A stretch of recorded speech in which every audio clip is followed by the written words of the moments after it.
Hello guys, this is Steno for All YouTube channel. Here we provide you Hindi or English shorthand dictations at different speed. Today I am going to provide you English dictation at which will help you in various Steno skill tests. Get ready for 120 word per minute shorthand dictation.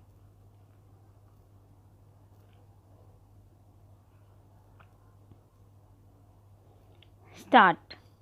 It is reported that the second ministerial meeting of the four countries under the Quad will be held in Japan.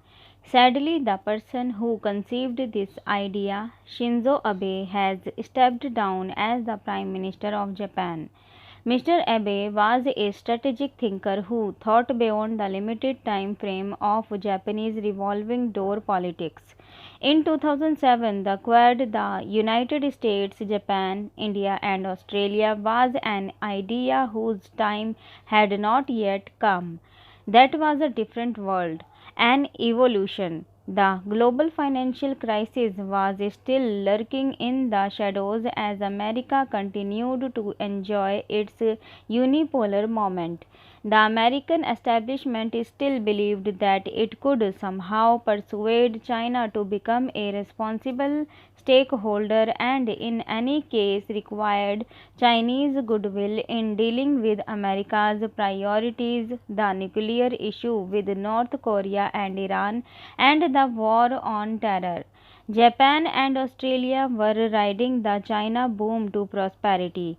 If India was ambivalent at the time, it was because this mirrored the uncertainties of others. China's shrill reaction to the idea of four like minded countries establishing a plurilateral platform was prima facie intriguing. The idea was barely on the table. There was no clearly enunciated concept or proposed structures, much less joint understandings. The Chinese, however, labeled it as an Asian version of the North Atlantic Treaty Organization. It became evident years later that the real reason for China's hyper-reaction was out of concern that such a grouping would out China's plans for naval expansion by focusing on the Indo-Pacific maritime space. China was hoping that its naval build-up might slip under the radar because the Americans were distracted by continental challenges including Russia, Afghanistan, and Iran and would not look seaward. Once the idea of Quad 1.0 had died down, China gained in confidence to reveal its hand. It advanced a new claim, the Nine Dash Line in the South China Sea. It undertook the rapid kind of warship building activity reminiscent of Wilhelmine Germany before 1914. It built its first overseas base in Djibouti and it started systematically to explore the surface and subsurface environment in the Indian Ocean beyond the Malacca Straits. This entire activity was coordinated by a central leading small group for protecting maritime rights and interests established in 2012. The manner of China's dismissal of the arbitral award in the dispute with the Philippines on the South China Sea and its brazen militarization of the islands after its president had publicly pronounced to the contrary has once again brought the four countries onto the same page and given a second chance to the Quad, a plurilateral mechanism. The Chinese are skilled at obfuscation.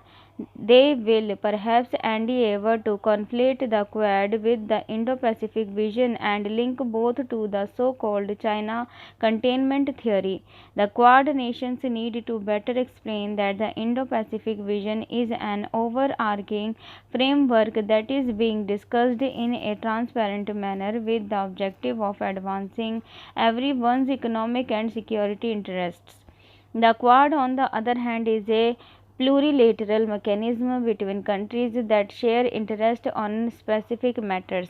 For a country that has been traditionally obsessed with a continental approach to war and peace, India's continental grand strategy is facing an existential crisis today.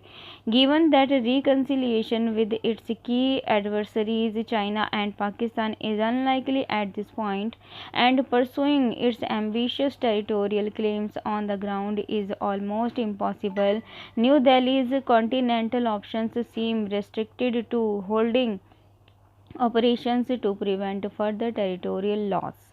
Put differently, New Delhi's grand strategic plans in the continental space may have reached a dead end state of continental strategy.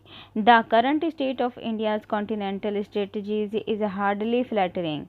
China has begun to push the boundaries with India, quite literally so, and Beijing is neither keen on ending the ongoing border stalemate nor reinstating the status quo with India as of March 2020. The peaceful India-China line of actual control in the northeast is now a thing of the past, with China pushing back New Delhi's claims on Aksai Chin and New Delhi defending against Beijing's expansive territorial claims and their slow but aggressive implementation. China has crossed the red line with India, and India's jealousy with China is not going to be the same ever again. It is the beginning of a long, bitter winter in the Himalayan borders between the two Asian giants. In the northwest, the Pakistan front has also been heating up. Ceasefire violations on the line of control (LOC) have spiked since last year, as has the infiltration of terrorists across the LOC. With the change of the status of Jammu and Kashmir (J&K) by New Delhi in 2019 and Pakistan altering its political map a few months ago to include all of Jammu and Kashmir, the India-Pakistan contestation over Kashmir has become fiercer. Equally important is the geopolitical collusion between Islamabad and Beijing to contain and pressure New Delhi from both sides.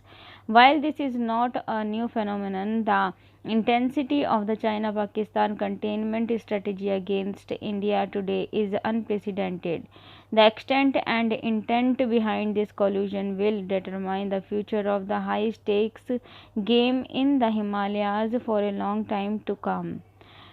Changes in Afghanistan. The ongoing withdrawal of the United States from Afghanistan, the loss of a friend in the region for New Delhi, and the consequent reduction of India's influence in Afghanistan, and the return of the Taliban, with whom India has very little contact, could turn the geopolitical tide against New Delhi, similar to the situation in the early 1990s. But unlike in the 1990s, tables have turned in Afghanistan. The Taliban is no more an outcast, and with the withdrawal of forces of the North Atlantic Treaty Organization from Afghanistan, the geopolitical interests of Pakistan, China, and Russia would broadly converge in the region. The change of the geopolitical landscape in Afghanistan and the frictions in Iran-India relations will further dampen India's mission Central Asia. In sum, this is perhaps the end of the road for New Delhi's northeastern and northwestern geopolitical forays. For sure, India needs to find a way out of this situation. One key part of the solution is to creatively deal with its continental dilemmas. To begin with, New Delhi must seek ways to break up the nutcracker situation that the Pakistani and Chinese strategies have forced India into. To do so, India would need to deal with the comparatively easier part first, the Pakistan front.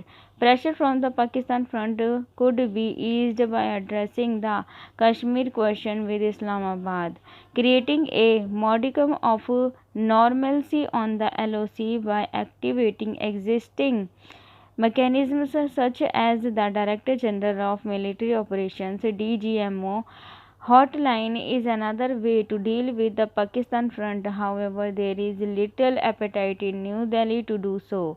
So, unless there is a political will in New Delhi to put in place a strategy to address the Pakistan front, there will be little respite from the nutcracker situation that it faces today. And yet, it is time for New Delhi to think beyond its continental fixation. Maritime strategy explained. It appears abundantly clearly now that New Delhi's excessive focus on the continental sphere since independence has not yielded great returns in terms of secure borders, healthy relations with its neighbors, or deterrence stability with adversaries.